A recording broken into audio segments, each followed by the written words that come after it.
ఇవాళ మీ ముందు ఉంచుతున్న మరొక వాస్తవ కథ, ఒక కుటుంబంలో జరిగిన కిరాతకమైన హత్య. ఒక హత్య కుటుంబంలో జరుగుతుందా అనుకుంటున్నారా? ఎన్ని జరిగిపోయి మన కళ్ళ ముందు. గుండె పిండేసినా కూడా సరే మనం తప్పకుండా దీని గురించి మాట్లాడాలి. వెల్కమ్ రజిత గారు. Thank you for having me. ఇద్దరు బంగారు తల్లులు వాళ్ళ అమ్మా నాన్నని సెలెక్ట్ చేసుకుని ఈ భూమి మీదకి వచ్చాక ఏం జరిగిందో ఒకసారి చూద్దాం. మేమేం పాపం చేసాం నాన్న? ఆడపిల్లలుగా పుట్టడమే మేము చేసిన నేరమా? మమ్మల్ని చంపేంత భారం మేము ఎప్పుడయ్యాం నాన్న? బహుశా ఇప్పుడు ఆ పసి ప్రాణాలు అడిగే ప్రశ్నలు ఇవేనేమో. ప్రాణంగా చూసుకోవాల్సిన కన్న తండ్రే కాల ఎముడుగా మారి కవల పిల్లలకు పురుగుల మందు తాగించి వ్యవసాయ బావిలో పడేసి చంపేసిన ఈ ఘటన రాష్ట్ర వ్యాప్తంగా ఇప్పుడు సంచలనం సృష్టిస్తోంది. ఆ రోజు నువ్వు మమ్మల్ని ఇద్దరిని బైక్పై ఎక్కించుకున్నప్పుడు నాన్న మమ్మల్ని భలే సరదాగా ఎక్కడికో కొత్త చోటుకి తీసుకువెళ్తున్నాడని నేను అక్క ఎంతగానో మురిసిపోయాం.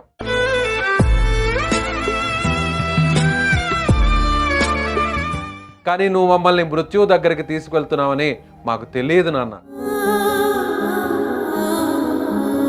నువ్వు మమ్మల్ని తీసుకెళ్ళి ఆ చీకటి బావిలో విసిరేస్తుంటే నీకు బరువైపోయావా నాన్న? నాకు హిరణ్యకశిపుడే గుర్తొస్తున్నాడు. కనే వరకే నీ డిసిషన్ మేకింగ్, కనాలా వద్దా అని. కానీ కన్న తర్వాత ఏ మనిషి ప్రాణమైనా తీసే హక్కు నీకు ఎవరిచ్చారు? ఇది చాలా వైపరీత్యం ఉంది. ఎక్కడికో దూరానికి తీసుకెళ్లి పురుగుల మందు తాగించి అంటే వాట్ దే ఆర్ ఫీలింగ్, వాళ్ళు గొంతంతా మండిపోతుందని పిల్లలు ఎలా ఉంటుందండి? పురుగు తీసుకెళ్లి బావిలో వేశాడు. అందరికీ నమస్కారం. Welcome to Suman TV family values. గత చాలా ఎపిసోడ్స్లో మనం ఫ్యామిలీస్లో జరిగే చిన్న చిన్న సంఘటనల నుంచి చాలా కష్టమైన పెద్ద పెద్ద హారబుల్ ఈవెంట్స్ వరకు అన్నీ మాట్లాడుకున్నాం. ఎందుకు జరిగింది ఇలాగా అని పరిష్కరించాం కదా కొంతవరకు. సో ఇవాళ మీ ముందు ఉంచుతున్న మరొక వాస్తవ కథ, కిరాతకమైన ఒక కథ, ఒక కుటుంబంలో జరిగిన కిరాతకమైన హత్య. ఒక హత్య కుటుంబంలో జరుగుతుందా అనుకుంటున్నారా? ఎన్ని జరిగిపోయి మన కళ్ళ ముందు, ఎన్ని చూస్తున్నాం రోజు. ఇవాళ మరొకటి చూద్దాం. గుండె పిండేసినా కూడా సరే మనం తప్పకుండా దీని గురించి మాట్లాడాలి, ఎందుకంటే అప్పుడే పరిష్కారం వస్తుంది. ఈ కథ చూసే ముందు మనతో పాటు life transformational coach and family counsellor, family వాల్యూస్ని నిజంగా అసలు భయం లేకుండా, ఏమాత్రం డిప్లొమసీ లేకుండా బద్దలు కొట్టి మనకి ఎప్పటికప్పుడు చెప్తూ వస్తున్నారు ప్రతి ఎపిసోడ్లో రజిత మైనంపల్లి గారు మనతో ఉన్నారు. వెల్కమ్ రజిత గారు. Thank you for having me. ఇద్దరు బంగారు తల్లులు వాళ్ళ అమ్మా నాన్నని సెలెక్ట్ చేసుకుని ఈ భూమి మీదకి వచ్చాక ఏం జరిగిందో ఒకసారి చూద్దాం.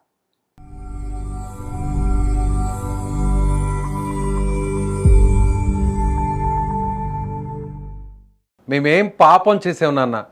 ఆడపిల్లలుగా పుట్టడమే మేము చేసిన నేరమా? మమ్మల్ని చంపేంత భారం మేము ఎప్పుడయ్యాం నాన్న? బహుశా ఇప్పుడు ఆ పసి ప్రాణాలు అడిగే ప్రశ్నలు ఇవేనేమో. కరీంనగర్లో వెలుగు చూసిన ఒక దారుణం ప్రతి ఒక్కరి గుండెలను పిండేస్తుంది. ఆడపిల్లలుగా పుట్టడమే ఆ చిన్నారుల పాలిట శాపంగా మారింది. ప్రాణంగా చూసుకోవాల్సిన కన్న తండ్రే కాల ఎముడుగా మారి కవల పిల్లలకు పురుగుల మందు తాగించి వ్యవసాయ బావిలో పడేసి చంపేసిన ఈ ఘటన రాష్ట్ర వ్యాప్తంగా ఇప్పుడు సంచలనం సృష్టిస్తోంది. అసలు ఆ క్షణం ఆ చిన్నారుల మనసు ఏమనుకుని ఉంటుంది? ఆ పసి ప్రాణాల ఆత్మ ఘోష ఎలా ఉంటుందో ఒక్కసారి ఊహించుకుంటేనే గుండెలు ముక్కలవుతున్నాయి. నువ్వు కనిపిస్తే మాకు ఆ క్షణం పండుగలా ఉంటుంది కదా నాన్న. సాయంత్రం నువ్వు ఇంటికి రాగానే నీ కాళ్ళు పట్టుకొని ఆడుకోవడం, నిన్ను చూస్తే మాకు ఎక్కడ లేని సంతోషంగా ఉండేది కదా నాన్న. నువ్వు పని మీద బయటకు వెళితే నువ్వు ఎప్పుడొస్తావా, మా కోసం ఏం తెస్తావా అని నీ రాక కోసం నేను, నా చెల్లి గుమ్మం దగ్గరే కూర్చొని ఎదురు చూసేవాళ్ళం కదా నాన్న. నువ్వు రాగానే మాకు లోకమే దొరికినంత సంబరపడిపోయేవాళ్ళం. అలాంటిది నీకు మా మీద ఎందుకు కోపం వచ్చింది నాన్న? ఆ రోజు నువ్వు మమ్మల్ని ఇద్దరిని బైక్పై ఎక్కించుకున్నప్పుడు నాన్న మమ్మల్ని భలే సరదాగా ఎక్కడికో కొత్త చోటుకి తీసుకువెళ్తున్నాడని నేను అక్క ఎంతగానో మురిసిపోయాం. నీ వెనకాల కూర్చొని గాలికి ఎగురుతూ ఎంత సంబరపడ్డామో తెలుసు నాన్న. కానీ నువ్వు మమ్మల్ని మృత్యువు దగ్గరికి తీసుకువెళ్తున్నావని మాకు తెలియదు నాన్న. నువ్వు ఏదో డబ్బా తీసి మా నోట్లో పోస్తుంటే నువ్వు ప్రేమగా మాకేదో కూల్ డ్రింక్ తాపిస్తున్నావేమో అనుకుని ఏడవకుండా తాగేశాం నాన్న. ఆ గడ్డి మందు, ఆ పురుగుల మందు మా గొంతును కాల్చేస్తున్నా నాన్న ఏదిచ్చినా అది మాకు అమృతమే కదా అనుకున్నావు నాన్న. కానీ ఆ తర్వాత మాపై ఎక్కడ లేని పగబట్టిన వాడిలా నువ్వు మమ్మల్ని తీసుకెళ్ళి ఆ చీకటి బావిలో విసిరేస్తుంటే నీకు బరువైపోయావా నాన్న అని మా చిన్న మనసులు ముక్కలైపోయాయి నాన్న. అసలు ఎందుకు నాన్న ఇలా చేసావు? మేము ఆడపిల్లలుగా పుట్టడమే తప్ప నిజంగా ఆ చిన్న పిల్లలు, కవల పిల్లలు, 4 సంవత్సరాల వయసున్నటువంటి ఆ పిల్లల్ని ఒక్కసారి స్క్రీన్ మీద చూస్తే ఆ చిన్నారుల్ని చంపాలన్న ఆలోచన ఏ ఒక్కరికి రాదు. ఎంత శత్రువులైనా, ఎంత ప్రత్యర్థులైనా, ఎన్ని గొడవలున్నా, ఎన్ని ఆస్తి తగాదాలున్నా, ఎంత కక్షున్నా, ఎంత పగున్నా కూడా ఎవరికి కూడా కనీసం అలాంటి ఆలోచనే మనసులో రాదు. అలాంటిది ప్రాణం పోసిన, రక్తం పంచుకొని వీరి జన్మకు కారకుడైనటువంటి ఒక తండ్రే ఇలా వీళ్ళని చంపాడంటే అసలు అతను తండ్రేనా? ఇలాంటి వ్యక్తులు ఈ భూమి మీద ఇంకా బతికే ఉన్నారంటే నిజంగా బాధేస్తుంది. నాకు హిరణ్యకశిపుడే గుర్తొస్తున్నాడు. అంటే ఎంత దారుణం అండి. అంత హిరణ్యకశిపుడు మనకు అక్కడ ప్రహ్లాదుడు దేవుడి అనుగ్రహంతో ఒక్కొక్క చోట సవాల్ చేసి దేవుడిని మంచిని చూపిస్తూ ముందుకెళ్ళి గెలిచాడు కాబట్టి ఆడపిల్లల్ని పుట్టించాడు కదండి. ఆడపిల్లలు అని పుట్టడమే వాడు చేసిన. నాకు ఎక్కడ కదిలిపోయింది మనసు అంటే, తండ్రి మీద ఎంత నమ్మకం ఉంటుందంటే ఏది ఇచ్చినా పిల్లలు తీసేసుకుంటారు. నోట్లో ఏం పెట్టినా కూడా వాళ్ళకి అన్నం పెడితే, బిస్కెట్ పెడితే తిను అంటే తినేస్తారు వాళ్ళు. అలాంటిది వాళ్ళు ఎంత కుమిలిపోయి ఉంటారండి ఆ క్షణంలో. వాళ్ళ ఆత్మ నిజమైతే వాళ్ళ సోల్స్ ఏమై ఉంటాయండి ఆ రోజు. మీకు అర్థమై ఉంటుంది నా పెయిన్ ఇప్పుడు. సో నాకు ఐ హ్యావ్ ట్విన్ డాటర్స్ కదా. సో ఆ మొహాలు చూస్తుంటే నాకు అసలు ఆశ్చర్యం వేసేది ఏంటంటే, ఇప్పుడు మీరు అంటున్నారు కదా వాళ్ళు నమ్మకము ఎలా అని. ఇప్పుడు తల్లిదండ్రులు బయట వాళ్ళు ఏమిస్తే తీసుకోవద్దు, గుడ్ టచ్ బ్యాడ్ టచ్ నేర్పియాలి అని చెప్తున్న కాలంలో ఇప్పుడు తల్లికి రిస్ట్రిక్ట్ అయ్యి తండ్రి ఇచ్చినా తీసుకోవద్దు అని చెప్పాలేమో, తండ్రితోటి కూడా పోవద్దు అని చెప్పాలేమో. అలా అని తల్లి ఇచ్చింది తీసుకోవాలంటే తల్లి కూడా చంపి పెరుగన్నంలో మందు పెట్టి 3 పిల్లల్ని చంపిన ఒక్కటి పెళ్లిలోన పట్టాన్ చెరువులో ఒక ఇన్సిడెంట్ సార్. ఎక్కడికి వెళ్తుంది ఈ సమాజం? దేనికోసం ఈ పాకులాట? దేనికి కనడం, దేనికి చంపడం, ఏం జరుగుతుంది అనేది అర్థం అవ్వడం లేదు నాకు అర్థం కాదు ఏంటంటే, వాడు ఎంత అసలు వికటించిన దరిద్రమైన బుద్ధి లేకపోతే చిన్న పిల్లల్ని తీసుకెళ్ళి బావిలో పడేయడం ఏంటండి? అసలు వీడికి ఎలా చేతులు వచ్చాయండి? మన పిల్ల కింద పడితే పరిగెత్తుకుంటూ వెళ్ళి మన ప్రాణం విలవిలలాడిపోతుంది. ఏదైనా కట్ అయినా, ఏదైనా కాలినా, వాళ్ళకి జ్వరం వచ్చినా నిద్రపోకుండా ఎత్తుకొని తిరుగుతాము. మరి వాడికి దయ్యం పట్టిందా, లేకపోతే దానవుడే మనిషి రూపంలో పుట్టాడా, వాళ్ళ పాలిట యముడయ్యాడా? నాకు అసలు ఏమీ అర్థం కావట్లేదు. వాళ్ళు ఏం కర్మ అడుక్కొచ్చుకున్నారు. మరి నాకు తెలిసిన వాస్తవంలో పిల్లలు తల్లిదండ్రుల్ని ఎంచుకుంటారు అని అంటే, మరి ఇలాంటి కిరాతకుణ్ణి ఎందుకు ఎంచుకున్నారు అనేది నాకు అర్థం కావట్లేదు. వాళ్ళు ఇక్కడ మనం ఇలా చాలా చూసి కదిలిపోయాం. ఆ చిన్న బంగారు కొండల మొహాలు చూస్తే వాడు ఏ రాక్షసత్వం కనిపిస్తుంది మొహం చూస్తేనే అర్థమైపోతుంది. ఎగ్జాక్ట్లీ. నాకు అందులో గిల్ట్ కానీ, ఒక బాధ కానీ, ఒక సరెండర్నెస్ కానీ, అరే ఎందుకురా ఇలా ఏమీ కనిపించట్లేదు. అంటే అది ఒక రకమైన హేట్రెడ్నెస్ టువర్డ్స్ గర్ల్స్. అంటే నేను పెంచలేననా, లేకపోతే అమ్మాయిలనా, అది మనకు వాస్తవంగా ఏం తెలీదు. ఏదైనా కానీ నారు పోసినోడు నీరు పోస్తాడు అన్నట్టు వాళ్ళని అలా వదిలేసి, నీకు చేత కాకపోతే తీసుకెళ్ళి అనాథ శరణాలయంలో వదిలేసినా కూడా వాళ్ళు శుభ్రంగా పెంచుకునేవాళ్ళు. ఎందుకంటే ఎంత ముద్దుగా కూడా ఉన్నారు వాళ్ళు. ఈ రోజుల్లో పిల్లలు లేని వాళ్ళు బోలెడు మంది తీసుకెళ్ళి పెంచుకుంటున్నారు.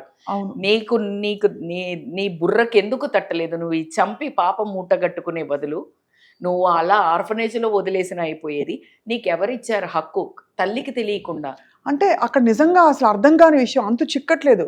ఎంత అసలు ఏ భయం లేకపోతే, భగవంతుడి భయం లేకపోయినా చట్టం భయం భారీ ఉంటుంది. తర్వాత చిన్న పిల్లలు అంత వాళ్ళని మెయిన్ భయము, చట్టం అవన్నిటికీ వాడు తెలివి కల్లోడు అనుకున్నాడండి. నేను చంపేస్తాను, అందులో బావిలో తోసేస్తా అనుకున్నాడు. ఆ చట్టం కంటే అన్నిటికంటే భయం పడాల్సింది సొంత పిల్లల్ని మోసం చేసి చంపే ముందు అసలు మళ్ళీ ఆ తల్లికి తెలియకుండా అసలు ఏం సమాధానం చెప్తా అనుకున్నాడు? భార్య కళ్ళల్లోకి ఎలా చూస్తా అనుకున్నాడు? రోజు ప్రొద్దున తను ఫుడ్ ఎట్లా తింటా అనుకున్నాడు అనేది నాకు అర్థం కావట్లేదు. నీకెవరు ఇచ్చారు? కనీ వరకే నీ డెసిషన్ మేకింగ్. కనే వరకే నీ డిసిషన్ మేకింగ్, కనాలా వద్దా అని. కానీ కన్న తర్వాత ఆ ఇద్దరి ప్రాణాలు, ఏ మనిషి ప్రాణమైనా తీసే హక్కు నీకు ఎవరిచ్చారు? నీకు భార్య మీద చేయి చేసుకునే హక్కు పిల్లలు ఎవరు ఇవ్వలేదు. Just you are a provider or protector, you are a nurture. భర్త భార్యను చంపుతుంది, ఒరే మీకు ఇష్టం లేకపోతే వెళ్ళిపోండిరా బాబు, ఎవడి బ్రతుకు వాడు బ్రతకగలుగుతాడు. ఈ పిల్లల్ని తీసుకెళ్ళి ఆర్ఫనేజ్లో వదిలే. ఎవరో ఎంత అసలు పిల్లల్ని అల్లారు ముద్దుగా పెంచుకునే తల్లిదండ్రులు, సంతానం లేని వాళ్ళు ఎంతమంది ఆవురావురు మన ఉన్నారు. అసలు ఇది కావాలి నాకు అని ఇట్లా కొంగు పట్టుకుని మీరు గుళ్ళ చుట్టూ తిరగండి, ఇన్ఫాక్ట్ ఫర్టిలిటీ క్లినిక్స్ చుట్టూ వెళ్ళండి. అసలు మన్నతులు ఆ పొర్లు దండాలు పెడుతుంటారు పిల్లలు కావాలని. ఇది కామన్ గా మనం సగటున జరిగే సంఘటనగా చెప్పలేము. అయితే ఇక్కడ బాధాకరమైన విషయం ఏంటంటే ఇద్దరు ఆడపిల్లలు కాబట్టి అది సగటున జరిగే విషయం. అంటే ఆడపిల్లల్ని తక్కువగా చేయడం, ఆడపిల్లలు పుట్టారు కాబట్టి వాళ్ళు భారం అని. ఇప్పుడు కూడా భ్రూణ హత్యలు ఎన్ని జరుగుతాయి మనకి నార్త్ లో వెళ్తే? ఇలాంటి సంఘటనలు కోకల్లలు బిడ్డల్ని తీసుకెళ్లి కుప్పతొట్లో పొయ్యిలో పెట్టడం. అవును, మనం చూసాం. అదొక చిన్న బాబోయ్. అసలు అదే అంటున్నా కదా, మనము ఎవ్రీ యుగంలో రాక్షసులు దేవతలు ఉన్నాయని మాట్లాడుకుంటూ ఉంటే, ఇప్పుడు మన కలియుగం తర్వాత కూడా మాట్లాడుకోవడానికి వీళ్ళందరే ఈ రాక్షసులు. చాలా నార్మల్ మోడర్న్ డ్రెస్సులు వేసుకొని ఈ లేకుండా కూరలు లేకుండా తలలు లేకుండా పుట్టిన దౌర్భాగ్యులు కూడా. ఎందుకంటే బంగారు తల్లులు ఇద్దరు ఇంట్లో చక్కగా ఉన్న లక్ష్మీలు. అసలు ఒక మాట చెప్పండి, అసలు చంపాడంటే అలా అంటే నిన్ను కన్నా తల్లి కూడా ఆడదే కదా మరి. అంటే వాడికి అంత స్పృహ ఉందని నేను అనుకోవట్లేదు. ఇంకా లేదు ఇంకెక్కడిది. అంటే ఆ కామన్ సెన్స్ పనిచేస్తుంది, యాక్టే చెయ్యడు మీరు అన్నట్టు. ఎందుకంటే ఇది చాలా వైపరీత్యం అండి. ఎందుకంటే ఒక దెబ్బ వేయడానికే ఎంతో కోపం వచ్చిన తర్వాత మనం అయ్యో ఇలా చేశానా అనుకుంటాం. అలాంటిది ముందుగా ఊహించి అనుకుని వాళ్ళని తీసుకెళ్లి బండి మీద ఎక్కడికో దూరానికి తీసుకెళ్లి పురుగుల మందు తాగించి వాళ్ళు గొంతంతా మండిపోతుందని పిల్లలు ఎలా ఉంటుందండి. పురుగు తీసుకెళ్లి బావిలో వేశాడంట. అంటే బేసికల్గా ఇది ఏంటంటే, నేను కన్నా అంటే నా పార్ట్ నుంచి వచ్చింది. I own that. సర్వ హక్కులు నాకున్నాయి, ఐ ఓన్ దెమ్. సో వాళ్ళని నేను పెంచినా నేనే, తుంచినా నేనే అనే ఒక గాడ్లీ ఫీలింగ్ అన్నట్టు వీడికి. వాడు ఒక విచక్షణ ఏం మర్చిపోయాడంటే, చాలా భయంకరమైన నరకము ఒక కుష్ఠిరోగి కంటే, అంటే ఒక చాలా దరిద్రమైన జీవితాన్ని మాత్రం అనుభవిస్తాడు అనడానికి మనం ఎటువంటి సందేహం అక్కర్లేదు. అది కూడా ఒకే క్షణంలో పుట్టి ఒకే క్షణంలో చాలని ఇద్దరు చట్టాపట్టాలు వేసుకుని భూమి మీదకి వచ్చి బాబోయ్ ఈ కిరాతకమైన ప్రపంచం వద్దని వెళ్ళిపోయినట్టు. వాళ్ళు నిజంగా చెప్పాలంటే వాళ్లకు ఒక రకమైన ఇలాంటి పాపపు లోకం నుంచి విముక్తని చెప్పొచ్చు. మనం ఇందులోంచి పాయింట్ తీసుకోవాల్సింది ఇందాక అన్నట్టు, ఆడపిల్లల్ని ఎక్కడైనా కుటుంబాలలో ఫ్యామిలీస్లో చిన్న చూపు చూస్తున్న పరిస్థితులు, తక్కువ చేసి భారం అయిపోయింది, గుండెల మీద కుంపటి, ఇలా రకరకాల నెగటివ్ భావజాలం ఉన్న వాళ్ళకి మాత్రం మీరు ఒక మంచి మాట చెప్పాలి. ఎన్ని లక్ష సార్లు చెప్పినా బుర్రకెక్కనే వాళ్ళకి చెప్తున్నా, మీకు చదువు కావాలంటే ఎక్కడికి వెళ్తున్నారు? విద్యాలక్ష్మి, ధైర్యలక్ష్మి, సరస్వతి, విద్యాలక్ష్మి, అదే దట్స్ వాట్. మీకు విజయలక్ష్మి, ధనలక్ష్మి, ప్రతి అభయలక్ష్మి, గజలక్ష్మి, నీకు నీ ప్రాస్పరిటీకి ఏది కావాలన్నా నువ్వు అనుభవించే every luxury is given by women. నువ్వు అనుభవించే ప్రతి లగ్జరీ అంటేనే నీ పుట్టుక, నీ గిట్టుక, ప్రతిది నీ పుట్టుక నుంచి నువ్వు ఎదుగుదరిగే ఏకైక మెట్టు నీకు అమ్మ అనుగ్రహం ఉంటే నువ్వు ఎదిగే అంచెలంచెలుగా ప్రతి అడుగు దగ్గర ఒక లక్ష్మి ఉంటే మీకు బుర్రకి ఎందుకు పని చేయట్లేదు నాకు అర్థం అవ్వని ఏంటంటే, నువ్వేం చేస్తున్నావంటే ఈ లేడీస్ని, ఆడవాళ్ళని తిడతావు, ఆడవాళ్ళని హేళన చేస్తావు, ఆడవాళ్ళ మీద మీమ్స్ చేస్తావు, ఆడవాళ్ళను తొక్కి పెడతావు, బానిస అంటావు, కొడతావు, యూజ్ చేసుకుంటావు, లస్ట్ అంటావు, అన్నీ చేసి బయట దోచి నేను సంతోషంగా లేను, నేను హ్యాపీగా లేను, నాకు సక్సెస్ రావట్లేదు, లేకపోతే నేను పెదగట్లేదు. రాదు భయ్, రాదు. నువ్వు ఆడపిల్లని కష్టపడితే, నువ్వు ఎప్పుడైతే నీ చుట్టూ ఉన్న ఆడవాళ్ళను, తల్లి కానీ, అక్క కానీ, చెల్ల కానీ, భార్య కానీ, కూతురును కానీ, నీకు వీలైతే రోజు, అందుకే మన తెలుగు సంస్కృతిలో ఈవెన్ కూతురికి కూడా కాళ్ళు మొక్కాలి అని చెప్పిన సంస్కృతి, చెల్లె చిన్నదైనా కానీ అన్నైనా కాళ్ళు మొక్కాలని చెప్పిన సంస్కృతి. ఎందుకు అంటే అక్కడ ఆడపిల్ల అంటే దేవత. మీకు పోషించే స్తోమత లేకపోతే మీరు ఎవరినో బ్లేమ్ చేసేసి, మీకు సంపాదించి నిలబడే స్తోమత లేకపోతే బ్లేమ్ చేసి వాళ్ళని హింస పెట్టి చంపే వరకు వీడు వెళ్ళాడు, బట్ భార్యల్ని హింస పెట్టడం కానీ ఇంట్లో వాళ్ళని, ఇవన్నీ దయచేసి చూసి ఇలాంటి కథలు సిగ్గు తెచ్చుకుని మారాలని కోరుకుంటున్నాం. అలాంటి వాళ్ళు ఉన్నవాళ్ళు. ఫైనలీ రజిత గారు ఒక మాట అయితే అనాలి, మనం ఇంత పెద్ద మనం ఉపోద్ఘాతాలు, సూచనలు, సలహాలు ఇస్తున్నాము. ఈ సంఘటనలో మాత్రం మానవత్వము ఎంత దరిద్రమైన కలికాలు అసలు దిగువకి వెళ్ళిపోయిందో కనిపించే సంఘటన అండి. కోల్డ్ బ్లడెడ్ మర్డర్ మన సమాజంలో జరిగే కండిషనింగ్ వల్ల జరిగింది ఇది. అవును, అంతే కదా. మర్డర్ అనే అండ్ మీరు అన్నారు కదా మన ఉపోద్ఘాతం అని. ఇప్పుడు గనక మనం ఫోన్ గనక రింగ్ పెట్టి వీడిని తిట్టమంటే ఉపోద్ఘాతాలు కొన్ని 1 year కూడా వదలదు.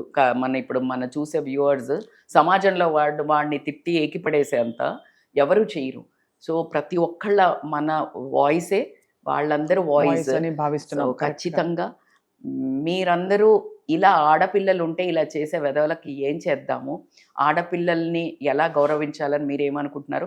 మగవాళ్ళు కూడా ఖచ్చితంగా ధైర్యం చేసి మంచి మగవాళ్ళందరూ కూడా మెసేజ్ చేయండి. మిగతా మూర్ఖులకి కాస్త బుద్ధైనా వస్తుందా, మేము చేస్తే ఏదో కొట్లాడుతున్నాం అనుకుంటా. అంటే ఇన్ఫాక్ట్ నేను రిక్వెస్ట్ చేస్తున్నాను, దయచేసి పురుషులు ఎక్కువ స్పందించండి, ఇలాంటి తండ్రులు స్పందించండి. మీకు ఆడపిల్లలు ఉన్న తండ్రులు దయచేసి స్పందించండి.